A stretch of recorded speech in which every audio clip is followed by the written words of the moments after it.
দেখো অঙ্কটি বোর্ডের জন্য খুবই ইম্পর্টেন্ট অঙ্ক বা টেস্টের জন্য খুব ইম্পর্টেন্ট। আমরা জানি কি দ্বিঘাত সমীকরণ এরকম অঙ্কের ক্ষেত্রে প্রথমটা হয় আমার এক্স স্কোয়ার, একটা এ হয়, মাঝখানে একটা আমার বি হয়, লাস্টটা সি হয়। এবার যদি কোনো বলে দেয় যে বীজ দুটি পরস্পর অনন্যক, অনন্যক বলতে কি হয়ে যায়, ধরো একটা বীজ যদি এ হয় আর একটা কি হবে 1/a হবে, এটাকে অনন্যক বলে। অনন্যকের গুণফল কি হবে, কেটে যাবে, কেটে গেলে কি থাকবে, এক থাকবে, এটা তো আমরা জানি। যোগফল বললে কি হয়, যোগফল আমাদের যোগফল বললে হয় -b/a। যদি বলে বীজদ্বয়ের যোগফল তাহলে আমরা কি লিখতে পারি, -b/a, ঠিক আছে। আর গুণফল বললে কি হয় c/a, তাহলে c/a।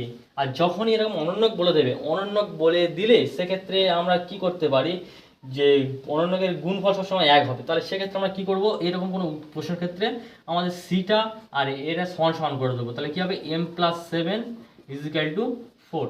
ওকে, তাহলে m কি হবে, m আমার 4 - 7, অথবা m হবে কি -3। এটাই হচ্ছে কি আমাদের অ্যান্সার। m এর মান কত হবে, m এর মান হবে -3। ওকে, প্রত্যেক আশা করি বুঝতে পারছো।